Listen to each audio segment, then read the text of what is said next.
Picture this. It's the late 1990s.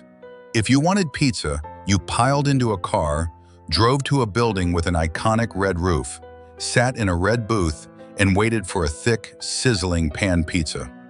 Pizza Hut didn't just dominate the market, they were the market. But fast forward to today, and the crown has completely shifted.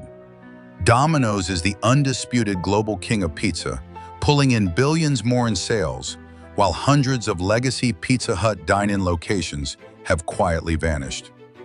How did a company whose own customers once claimed their crust tasted like literal cardboard pull off the greatest comeback in fast food history? This isn't just a story about cheese and pepperoni.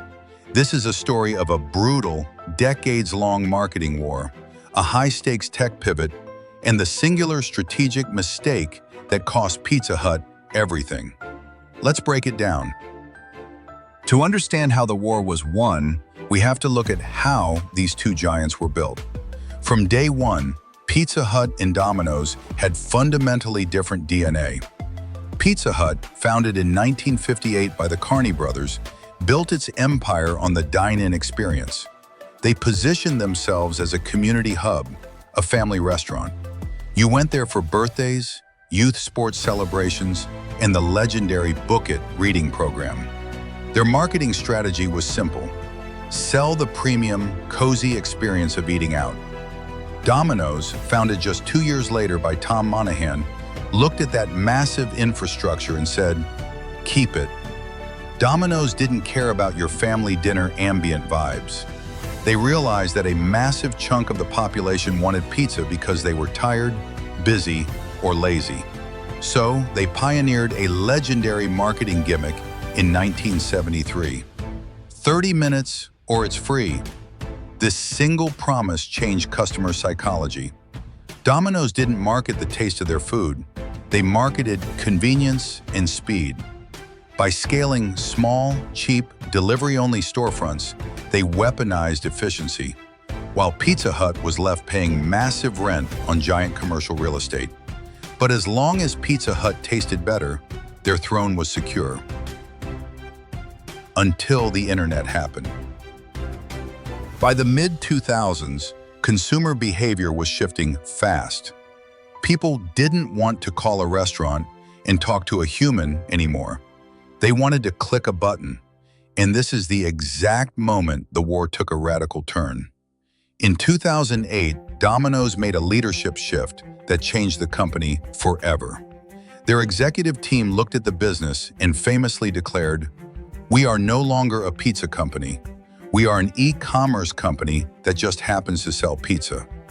They poured millions into custom tech, launching the Domino's Pizza Tracker. Today it sounds normal, but in 2008, it was addictive. It gamified the waiting experience.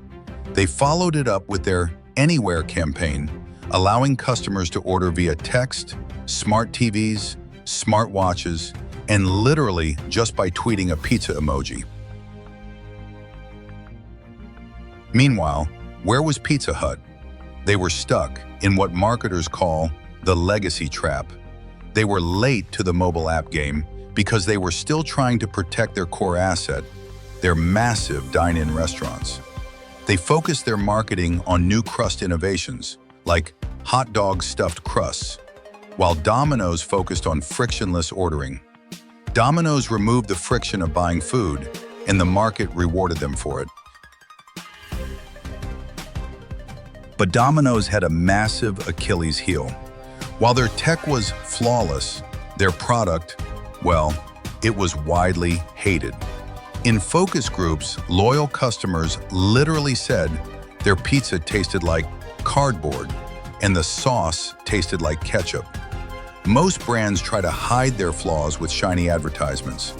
Domino's did the exact opposite. They launched the Pizza Turnaround campaign in 2009. Arguably one of the balliest marketing campaigns in history. They bought primetime TV ads to literally read out their worst reviews. "Our crust sucks. It tastes like paper." Then they documented their journey to completely throw out their 49-year-old recipe and build a new one from scratch. This radical honesty shocked consumers. It created immense brand authenticity. Suddenly, millions of people who hadn't ordered Domino's in a decade ordered a pie just to see if it actually still tasted bad. Spoiler alert, it didn't. The new garlic herb crust and brighter sauce were a hit. By pairing top-tier tech delivery with a product people actually wanted to eat, Domino's successfully boxed Pizza Hut into a corner. By 2018, the inevitable happened. Domino's officially overtook Pizza Hut as the largest pizza chain in the world by global retail sales. Pizza Hut tried to fight back. They launched their own tracking apps, tried to modernize their delivery, and even did a massive rebrand to appeal to younger audiences. But they were playing catch-up to a tech infrastructure that Domino's had been building for a decade. And when the global pandemic hit in 2020, the final blow was dealt. The fast food industry became entirely delivery and carryout overnight. Domino's was perfectly built for this reality. Their sales skyrocketed. Pizza Hut's parent company, Yum Brands, had to watch as their largest franchisee filed for bankruptcy, leading to the closure of hundreds of legacy dine-in Red Roof locations. So, what is the ultimate lesson of the Great Pizza War? It's that the best product doesn't always win.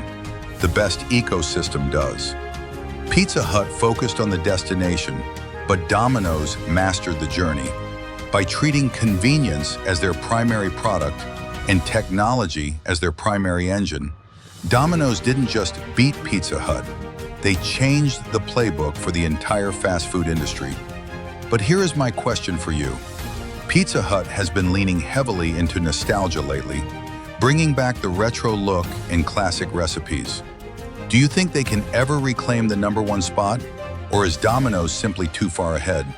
Let me know in the comments below. If you enjoyed this deep dive into business strategy, smash that like button and subscribe for more marketing breakdowns. See you in the next video.